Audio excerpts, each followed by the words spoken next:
This week and next, you'll be reading the history of the Peloponnesian War. I think this week and next. That's how it's been done in the past. Maybe you're just doing it for 1 week. But you should all have this wonderful book, okay? So you'll be talking about this book anyway, reading and talking about it, The History of the Peloponnesian War by Thucydides.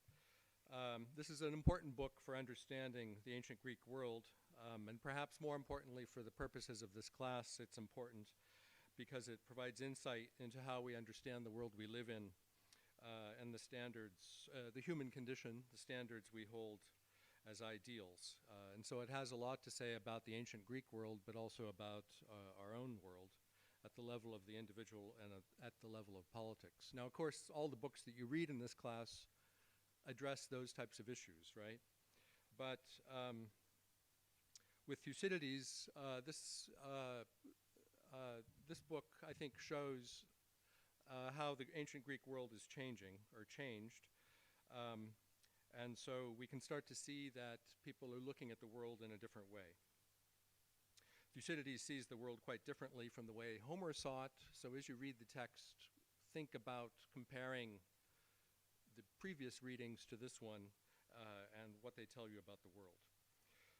Now, this is a very big book, okay, and you're only reading a little part of it, just a fraction of it. So it's kind of a challenge then to understand the book when you're only reading a little bit of it. So in order to help you understand the text as a whole, today I'm going to talk about a number of topics that I hope will allow you to understand the book in a whole number of different dimensions, okay?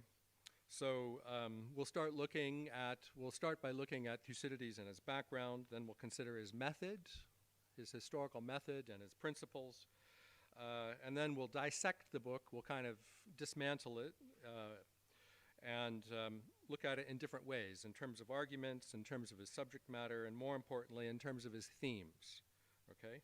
And I think as you read the book, think about the themes. Think about the ideas that are coming across in the text. I think that's probably the most effective way to try to understand the book as a whole and why you're reading it in the context of this class. Over the next 50 minutes or so, I'm going to be referring to passages in the book. I will read some of them out. Some of them will be on the screen. All of these are actually on your fly sheet, okay? So the fly sheet consists of an outline, but then there's a whole series of passages on the last 2 pages or so. And so any quotation that I mention actually will be there. So who was this guy, Thucydides, okay? First of all, he was an Athenian who lived in the 5th century BC, okay? So, you know, this is history, there's your date. I'm not going to give you very many dates, but this kind of allows you to kind of plug it into your mental chronology. His history of the Peloponnesian War recounts a war between the city-states of Athens and Sparta that occurred during his lifetime, okay?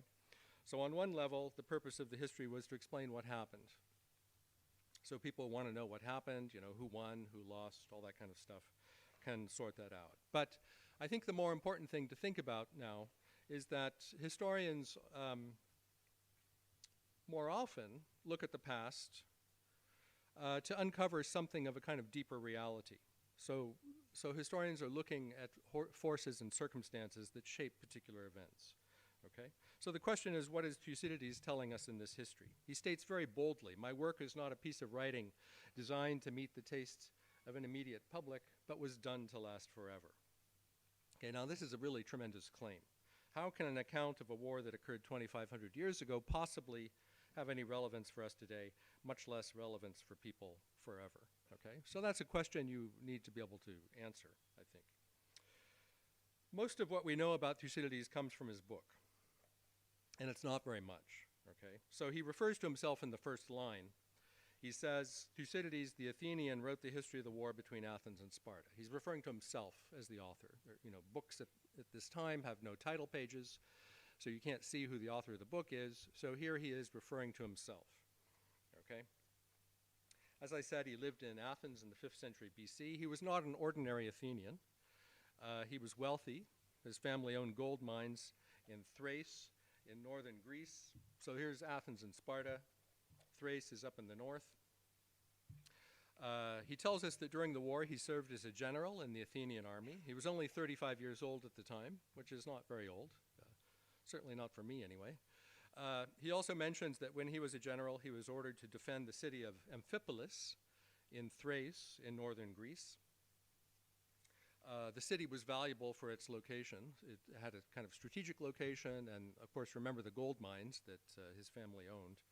So it was important in that regard.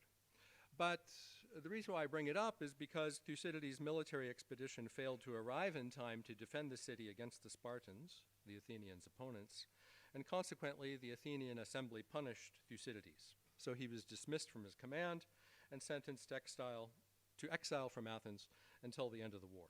Now, exile was a very common punishment in ancient Greece. That is, the idea of to be separated from the polis, the city, your community, was considered to be, really a terrible thing. So, in his case, however, he took the opportunity of his forced retirement and his exile to research and write his history of the Peloponnesian War. At least this is kind of the received account. He traveled extensively to interview participants in the conflict and to visit various theaters of the war in Greece, and perhaps as far away as Syracuse on the island of Sicily in the central Mediterranean, where the outcome of the war was decided. He died in the year 400, however, before he could finish writing book 8 of his work in the middle of his narrative of the year 411. So he had 6.5 years left of the history to recount. So in effect, the book that you have is an incomplete account of the war. But that doesn't make it any less important. So in order to understand Thucydides' book, it's helpful to consider his intellectual background. Not much is known. In his history, he says he admires a man. I guess I should have shown this slide before, but basically this kind of shows you who's against who, and gives you a couple dates to kind of plug it all in. In terms of his background, he says in his history that he admires a man named Antiphon. Okay, now Antiphon was a politician and a sophist. Other sources suggest that Thucydides studied with a guy named Protagoras, okay, who was also a sophist. You may have heard of Protagoras before. Sophism, more importantly here, sophism, very briefly, was a prominent intellectual movement in 5th century Greece, known for the use of known for the use of rhetoric in argumentation. So, one of its proponents claimed, for example, that he could make the weaker argument the stronger, simply by using rhetorical devices, okay? Thucydides, however, seems not to have been interested in the usual benefits of sophism. And we know of sophism basically through the writing of Plato, okay, who's coming up in your syllabus. Plato associated the sophists with the ambitions of well-to-do young men in Athens, all right? So in other words, people who are politically ambitious, who are interested in using rhetoric in order to achieve their political ends. However, some see the influence of sophism in Thucydides' rhetorical techniques. Thucydides himself doesn't seem to have fit the kind of pattern that Plato perhaps described when he talks about sophism. But when we look at Thucydides' writings, we see that maybe he kind of drew on sophistic thinking in his use of rhetoric. For example, in his presentation of antithetical elements, he contrasts Athens and Sparta, okay? He contrasts politicians like Pericles and Cleon, both of whom I'll mention in the coming half hour. Why does he do this? Think about, as you're reading the text, what these cities and what these men represent, okay? So there's something to think about and to talk about in class. He also reports, for example, and this happens over and over again, two sides of political disputes. For example, in a section of the text which is included in your assignment called the Debate at Sparta, which is a series of speeches given at the outset of the war. And so in these speeches, you as the reader can examine directly the conflicting arguments and points of view. Okay? So why is he doing this? Perhaps Thucydides is telling us that this is how we should try to understand the world, okay? By considering different points of view, possibly. Thucydides uses this technique also in his narrative style, okay? So, for example, there's another portion of the text in your assignment called the funeral oration, the funeral speech, okay, of Pericles, which stands in contrast to the following section, all right, which is on the plague in Athens. And so in doing this, we see, and by reading carefully, and by reading kind of comparatively, we see that actually what he's doing is he's comparing lawfulness with lawlessness, okay? So as you read the text, constantly think about these themes, think about how he's arranging the text, okay, and what his overall goals are in writing the text. Pericles was a great Athenian statesman and an advocate of democracy who in this text, okay, and in the funeral oration, gives a very eloquent speech on the values of Athens. In the funeral oration, he says, he declaims, you know, so he says very eloquently to the Athenians, what I would prefer is that you should fix your eyes every day on the greatness of Athens as she really is, and should fall in love with her. When you realize her greatness, then reflect that what made her great was men who were ashamed to fall below a certain standard, okay? The standard of Athens is based on the lawfulness of Athenians. Pericles goes on to say, we are free and tolerant in our private lives, but in public affairs we keep to the law. This is because it commands our deep respect. We give our obedience to those whom we put in positions of authority, and we obey the laws themselves, especially those which are the protection of the oppressed, and those unwritten laws which it is an acknowledged shame to break. So, obviously, he seems to be telling us that our behavior in society should be guided by laws, okay? But written laws are not enough. There are unwritten laws too, okay? Unwritten laws also. What are these unwritten laws? Maybe the expectations of personal virtue, standards of moral behavior, okay, that we need to follow also. So where do these laws come from? Not only the written laws, but the unwritten laws. Something also to think about. Then Thucydides moves on to talking about the plague epidemic. So in the next section, in this kind of section which he's deliberately contrasting, he goes on to talk about the plague epidemic in Athens, and it devastated Athens. Again, think of oppositions. The virtue of lawfulness described by Pericles versus the plague which brought about lawlessness. Those unwritten laws appear to be not an illusion, but simply very fragile. In Thucydides' eyewitness account of the plague, he says, in other respects also, Athens owed to the plague the beginnings of a state of unprecedented lawlessness. As for what is called honor, no one showed himself willing to abide by its laws, so doubtful was it whether we would survive to enjoy the name of it. It was generally agreed that what was both honorable and valuable was the pleasure of the moment and everything that might conceivably contribute to that pleasure. The last sentence, no fear of God or law of man had a restraining influence, okay? So everyone is basically kind of behaving as they wish. Okay, it's just chaos. Why does he contrast the greatness of Athenian law and virtue in the funeral oration and the appearance of lawlessness with the plague? Do you think he's attacking Pericles? Is he saying, Pericles, it's what he's saying is a bunch of baloney? Is he attacking Athenian virtue? Is he being cynical? Okay. Think about this. Thucydides' understanding of both Pericles and the plague demonstrates his ability, perhaps, to, when you kind of compare things, you kind of see them more deeply, okay? He's perhaps seeing a kind of deeper reality in history. For example, the tensions that underlie civic virtue and the fragility of the standards of human character. And human character basically determines the kind of actions people make, right? Whatever his background, Thucydides had a remarkable ability to observe the connections between the individual and the world the Greeks lived in. To sum up so far, the author of the history of the Peloponnesian War was an Athenian, okay, who served as a general in the Athenian army, who was removed from command for failure in that war and was consequently punished.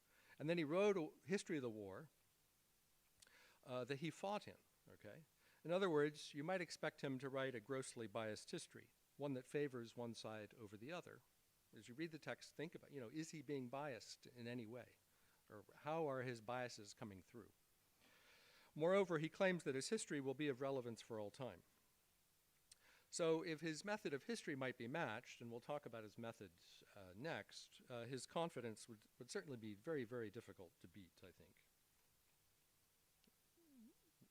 Confidence, hubris. Is his confidence born of hubris? Is he overreaching?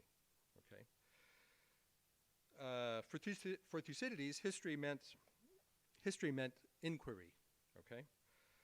A systematic inquiry, particularly into contemporary events. So you can think of his title as The Inquiry into the Peloponnesian War. He had little patience for the interest his predecessors like Herodotus, who you probably have heard of, who showed an interest in the romantic elements of the stories they recorded, okay, and particularly Herodotus.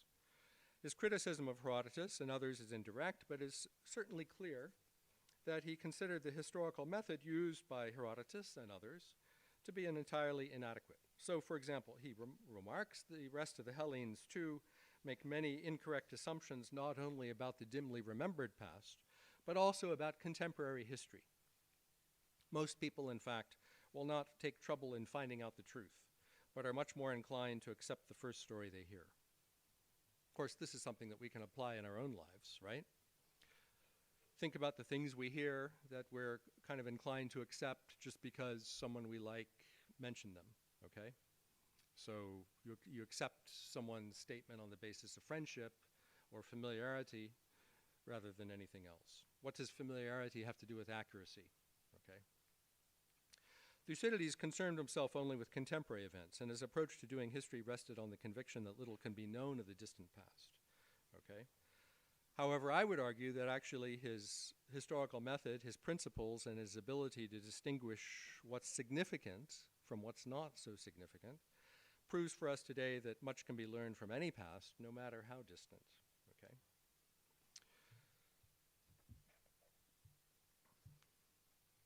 So, what was his historical method? Here I've kind of written a number of points that allow us to kind of understand this in a little more detail. First of all, and you can think about these points and how they differ from anything that you read prior to this semester in the syllabus. So first of all, he avoided discussion of myths and gods. Okay, and here, clearly there's a big break from your previous readings, right? When you read Homer, there's gods all over the place, right? But now in Thucydides, there's no mention of the supernatural in any form, okay? And certainly the supernatural, we can conclude then,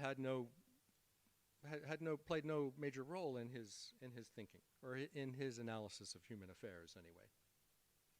Politics and society were subjects to be examined with skepticism, all right? He states that all evidence should be tested for accuracy. Now, this is an interesting point because, of course, Odysseus and Penelope, don't forget Penelope, are both very interested in testing, right? Testing information. He says, and this is on the fly sheet, and with regard to my factual reporting of the events of the war, I've made it a principle not to write down the first story that came my way, and not even to be guided by my own general impressions. Either I was present myself at the events which I have described, or else I heard of them from eyewitnesses, whose reports I've checked with as much thoroughness as possible. He says that the accuracy of his evidence was further enhanced by his development of a chronological scheme in which to incorporate his data. So there was no standard calendar in ancient Greece. The lack of a standard calendar compelled Thucydides to devise a system in which he measured the progress of time by years, each year divided into summer and winter seasons. So he could take his verified information that he verified. Remember, he's not taking the first thing he hears, but he's checking and double checking his information. And then he can place it within his chronological scheme. He can then put it in its historical context or chronological context. And this then allows for an effective interpretation of the evidence that he has amassed. Then he can start to discriminate between causes, primary causes, secondary causes, causes that seem to be more kind of deeper versus causes that seem to have a kind of superficial quality.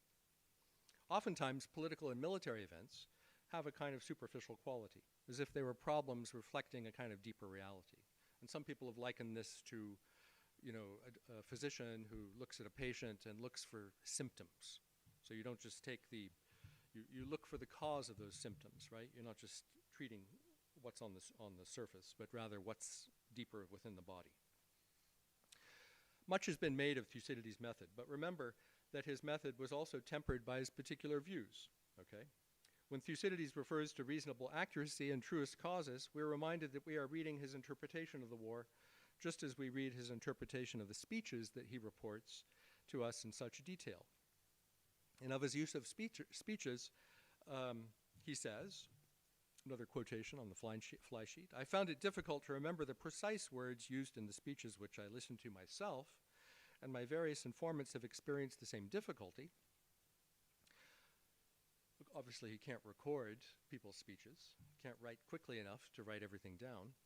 So my method has been, while keeping as closely as possible to the general sense of the words that were actually used, to make the speeches say what, in my opinion, was called for by each situation.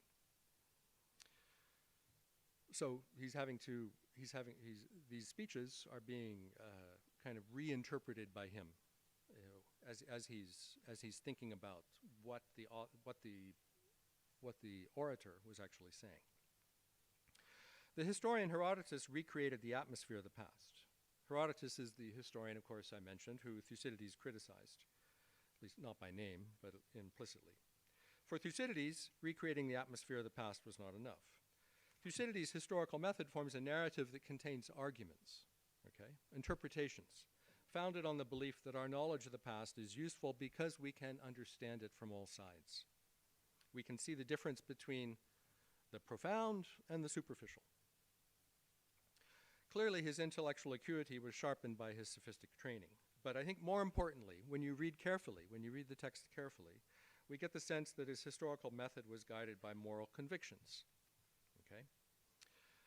By means of understanding history, Thucydides believed we could make better political judgments. And aren't political judgments really moral judgments? Okay? So this is another important step, I think, in your readings. And by doing so, when you understand these political judgments as moral judgments, we can understand, if not entirely avoid, and think about them. We can then start to we can understand them more effectively and then perhaps avoid such tragedies as the war between Athens and Sparta. So now let's start to dissect, okay, and kind of think about the arguments in the text. Let's pull it apart. So when we see the inquiry, it's an inquiry into the Peloponnesian War, as an account of the past that includes interpretations and convictions, it becomes clear that this book contains a whole series of arguments.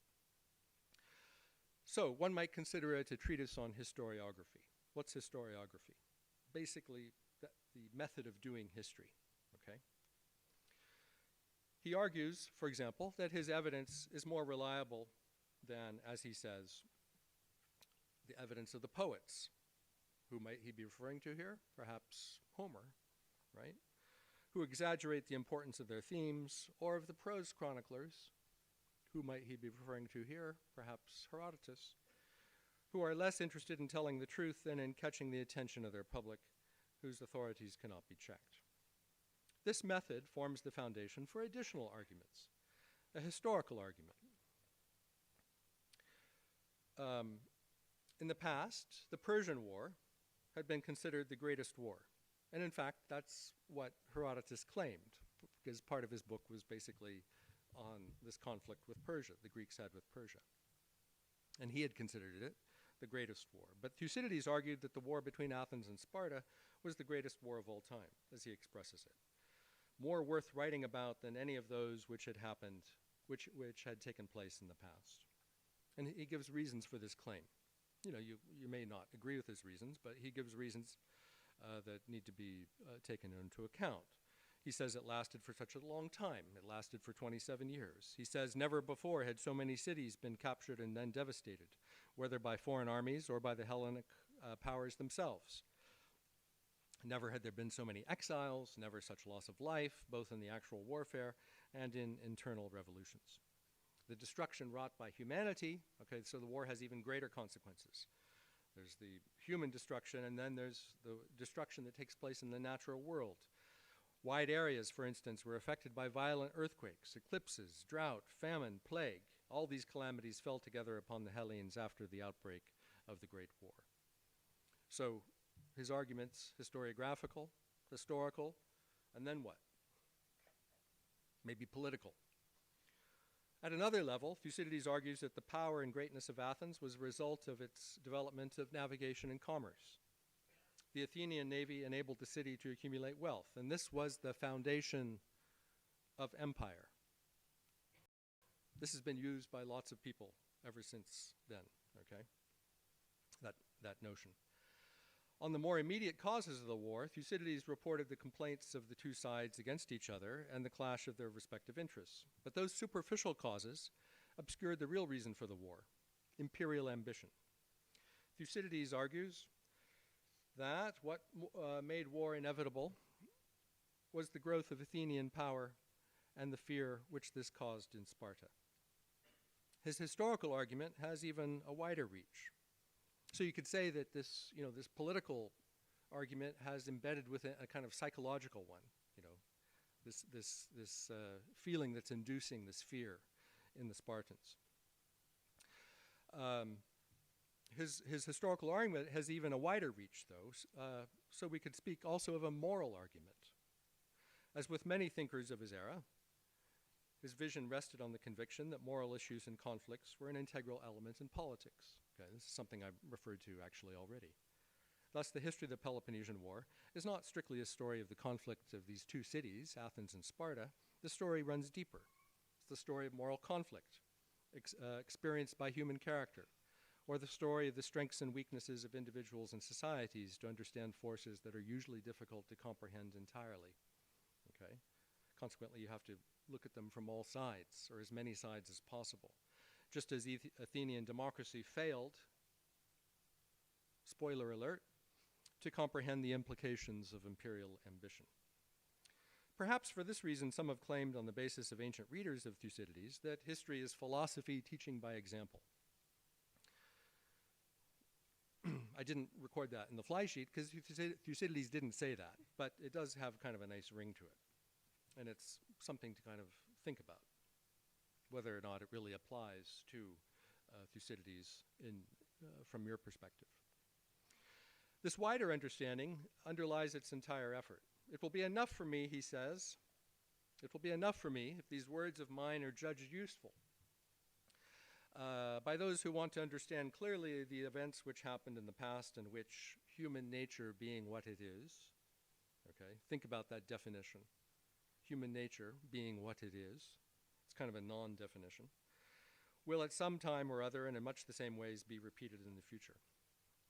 The principles of his method and his vision of Hellenic history, of Greek history, enable a deeper understanding of human affairs. So according to Thucydides, human nature being what it is, think about what it is, all right? See if you can articulate it, according to him, makes such an understanding absolutely imperative, and implicitly, human nature also makes understanding possible. I think that's important to remember. So much for the method, okay? What about the conflict itself? If his main thesis deals with an inquiry into imperial ambition and his approach to history is founded on moral conviction, how do these elements relate to each other? Okay, so one way to address this question is to kind of start to look at untangle the strands of the conflict, okay? So our dissection, in effect, kind of continues from a different angle. At the time of the Peloponnesian War, Greece was not unified, okay? So it consisted of city-states and villages, among them Athens and Sparta, their inhabitants speaking dialects of Greek, all sharing a common heritage in religion and poetry. These various small states shared a distinct sense that they were Greek and different from everyone else you know, further afield in the Mediterranean world, whose essential characteristic, at least from the Greek point of view, was that they were foreigners. So from their point of view, the world is divided up into Greeks and foreigners, barbarians. But there are still differences among the Greeks. In spite of this common identity, however, Thucydides informs us that there existed a variety of differences between them, between the city-states, and there were fundamental differences in culture, economics, politics that separated Athens and Sparta. And I've set these out on the fly sheet in a little table, so you can kind of see these different levels of difference between them. Obviously, I can't include all of the city-states. That would be ridiculous. But we're talking basically about two kind of polar opposites in a way, perhaps constructed by Thucydides. Think about that to a certain extent, but perhaps useful. Useful as a way to kind of understand what's going on. The inhabitants of Athens and Sparta spoke two different dialects of Greek. Okay, so that's pretty clear. Two different dialects. The Athenians were Ionians, and whose customs and traditions were different from the Spartans, who were Dorians. Although such differences are often superficial, the cultural divide between the Spartans and the Athenians ran even deeper. Okay, so just as Sparta was landlocked in the middle of the Peloponnesian Peninsula, okay, that blob that looks like an island, it's actually connected to the rest of the Hellenic Peninsula. Just as Sparta was landlocked there, it also isolated itself from cultural change. The Spartan educational system helped them field the most disciplined and effective army in the Hellenic world, okay? And they're famous for that, right? So much so that, you know, teams in the United States call themselves the Spartans. I don't think any team calls itself the Athenians.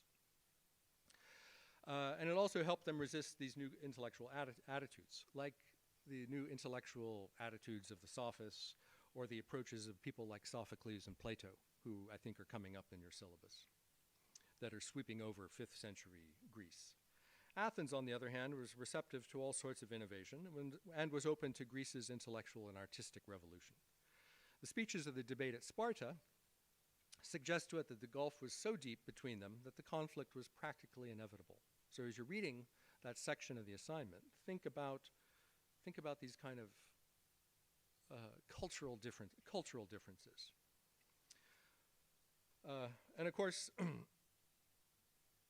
the speech of the Corinthians in that section of the text expands on these differences. And I should add that, very usefully, Corinth is actually between Athens and Sparta, so they're very well placed to provide a kind of exterior view of both the city-states that they're talking about.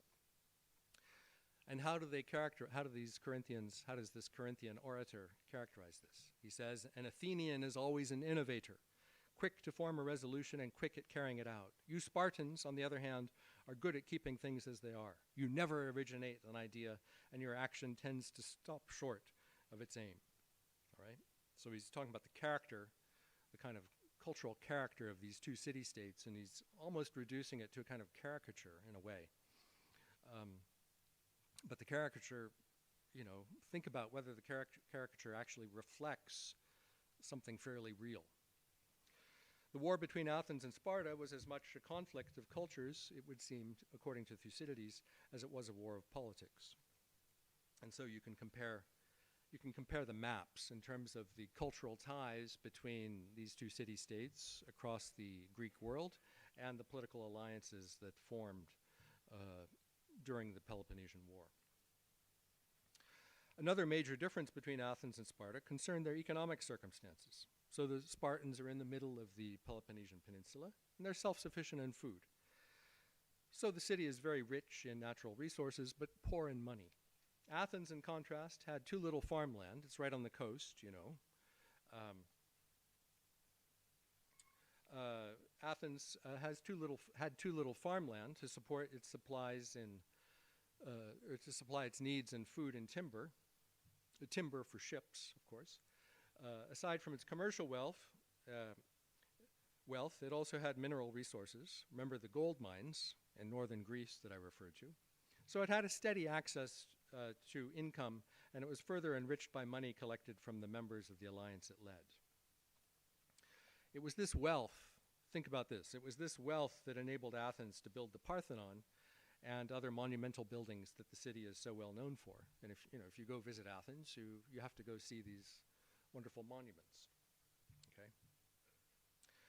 We often take these buildings to represent Athenian democracy, but perhaps they reflect as much Athenian empire. Okay? The extraction of wealth from these imperial holdings that the Athenians had. The political constitutions of these two states were radically different as well. Sparta possessed a form of government, very stable, that combined elements of monarchy and aristocracy.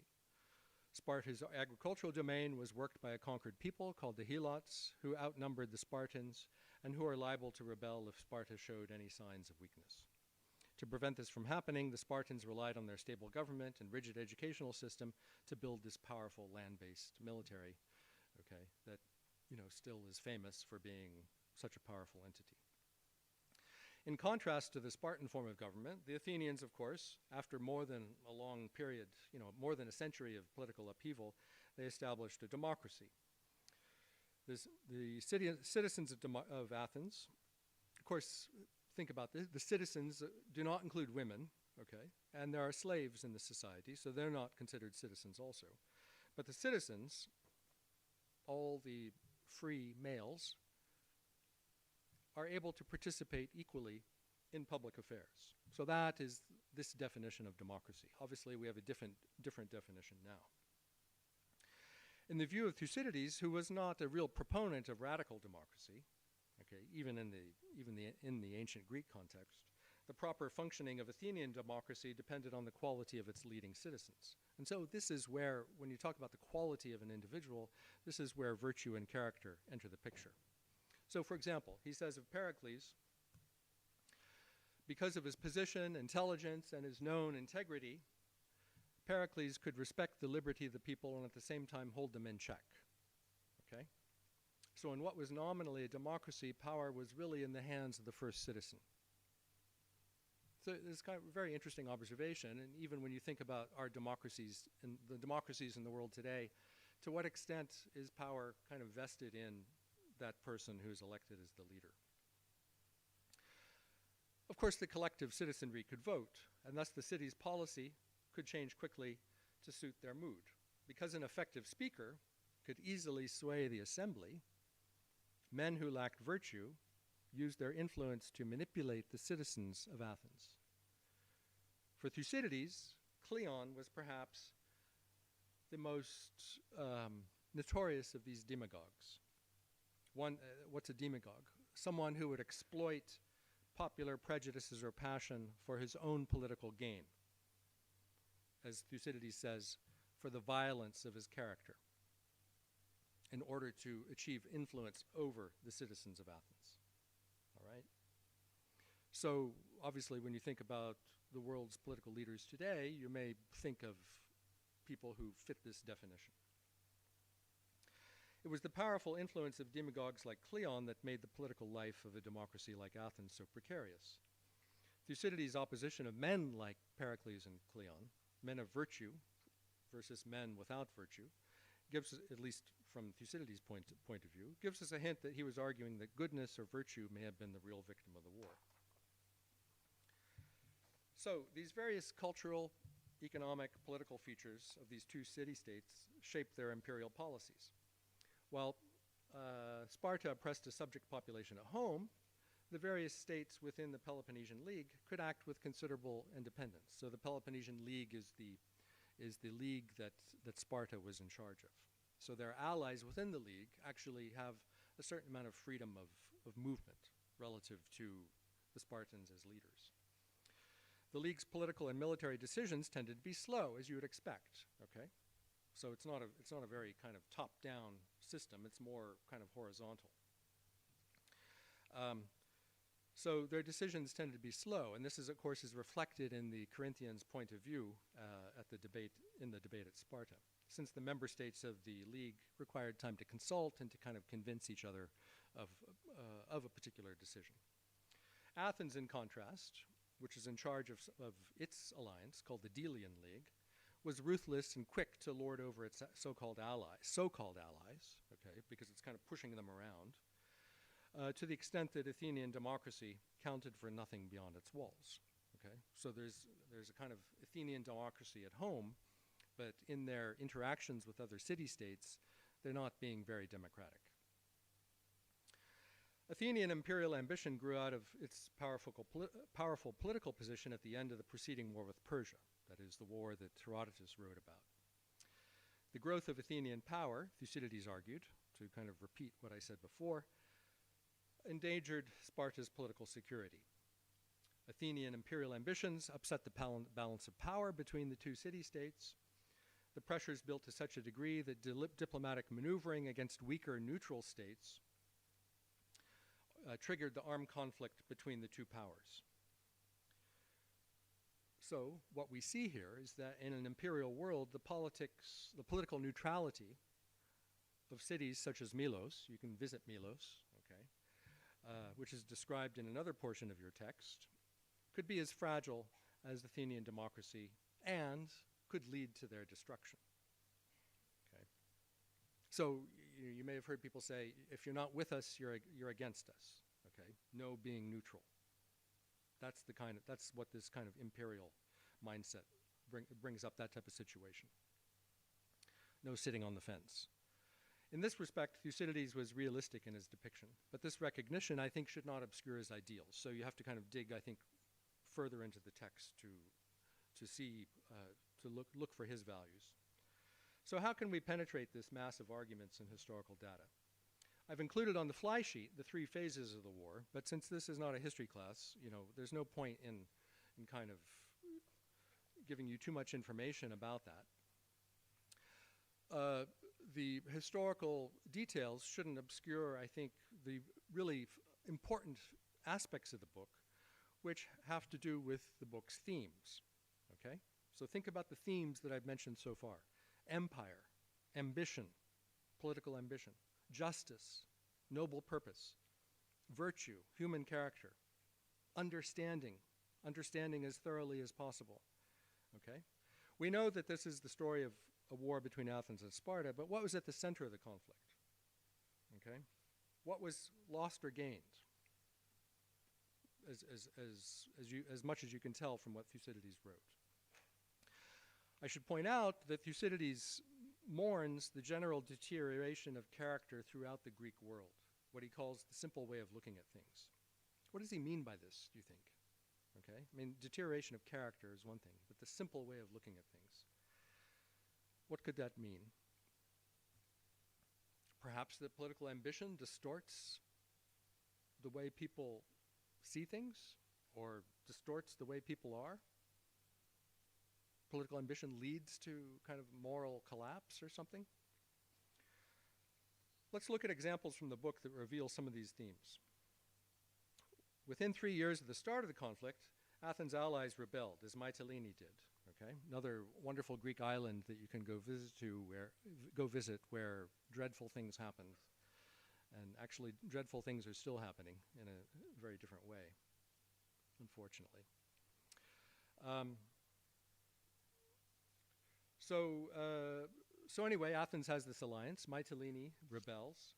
This was a matter of grave concern to the Athenians, since the Mytileneans had a large fleet. Mytilene is now called Lesbos, okay, just off the coast of Turkey. And so Mytilene was considered to be too valuable to the Athenians to lose. The issue of how to resolve the problem was debated by the Athenians, and some Athenians, led by Cleon, felt compelled to make an example of Mytilene. So what did Cleon suggest? Kill all the male citizens of Mytilene and enslave all the women and children. Okay, making a lesson not only to the Mytileneans, but also to every other ally that might rebel. Okay, so-called ally that might rebel. Now you shouldn't probably be too horrified at the idea of killing all the male citizens and enslaving all the women and children. This was actually pretty common practice in ancient warfare. Cleon argued, that doesn't make what Cleon says any better though. Cleon argued, punish them as they deserve and make an example of them to your other allies, plainly showing that revolt will be punished by death. The central issue of the debate, however, is not whether to spare the Mytileneans, but what is best for Athens. Pericles had foreshadowed the moral blindness that would afflict Athens when he said, your Athenian empire is like a tyranny. So you may have these wonderful political values, but as long as you have an empire, that is like a tyranny that you have to bear. It may have been wrong to take it, but it is certainly dangerous to let it go. In the debate, Cleon the demagogue echoes him. If the Mytileneans were justified in revolting, then you Athenians must be wrong in holding power. Okay? So what's the point here? The point I'm getting at is the virtuous ruler and the demagogue start to sound frightfully similar in this context. Okay? The moral foundation of noble character seems to dissolve under the weight of the demands of empire. And what does this mean? It means that the moral collapse of Athenian politics foreshadows the moral collapse of Greek society. And this comes up in the civil war in Corcyra, where he says, fathers killed their sons, men were dragged from the temples or butchered on the very altars. Some were actually walled up in the temple of Dionysus and died there. The bonds of family were desecrated, as were all other elements of social life. Think about language and how that binds us together. About language, he says, to fit in with the change of events, words too had to change their usual meanings. What used to be described as a thoughtless act of aggression was now regarded as the courage one would expect to find in a party member. To think of the future and wait was merely another way of saying one was a coward. Any idea of moderation was just an attempt to disguise one's unmanly character. The ability to understand, this is the most important part, I think, the ability to understand a question from all sides meant that one was totally unfitted for action. Maybe that was Thucydides' problem when he went on his military expedition to Amphipolis. Okay? Maybe he was too thoughtful a general and was consequently failed and was dismissed. After the death of Pericles, 2.5 years after the start of the war, the state of Athens deteriorated even more. He relates that Pericles' successors lacked his foresight and character, adopting methods of demagogy which resulted in their losing control of actual conduct of affairs. Not only did they lose control over political affairs, but they ultimately lost the basis of their empire.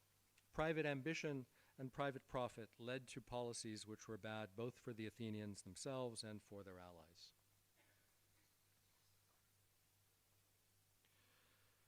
So, at the end of Thucydides' account,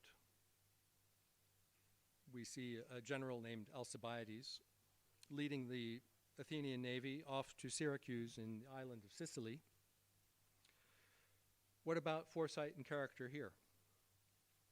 Thucydides observes that Alcibiades' motives were wealth and honor, okay? I mean, he wanted to conquer Sicily and Carthage, but those would be successes which would at the same time bring him wealth and honor.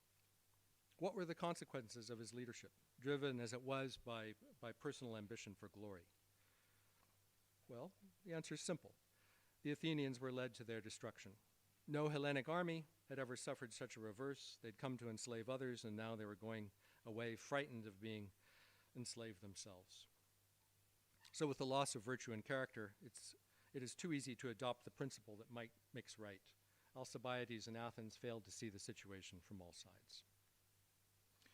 So, what are we to learn from Thucydides' history? What lessons might it teach us? So that in his words, his work would last forever, and you guys in 2019 are reading this book. There's perhaps as many lessons as arguments. Clearly, his history, built on the solid foundation of his convincing method, his convictions about character, is shaped by his vision of history, and it has more to teach us than the story of the dissolution of an empire. He speaks of standards of character. While Athens and Sparta were the chief opponents in the Peloponnesian War, in many respects the protagonists, I would suggest, the protagonists of this history are Athens and Thucydides. Pericles' funeral oration praised Athens as a lesson for Greek, but there's irony, I think, in this praise, in the larger context of Thucydides' story.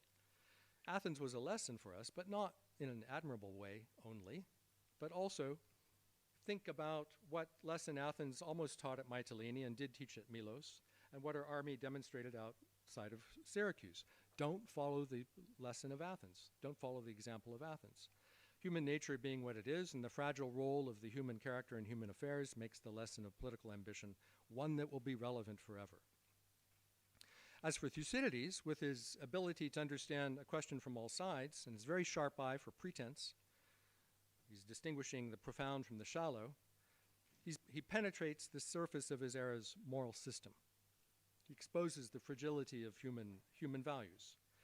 Athens lost the war, and political ambition claimed a lot of victims, but perhaps the real victim was noble character, the simple way of looking at things. So time and again, he shows us that justice is honored more in speech than in action, more by the weak than by the powerful, but this is not necessarily his view. By following his standards of thoughtful judgment and character, perhaps we too can sharpen our own vision of humanity and achieve something in the study and practice of virtue. So on that note, I urge you to go out and study and practice virtue, okay? Do the right thing. And this is coming up. That's all.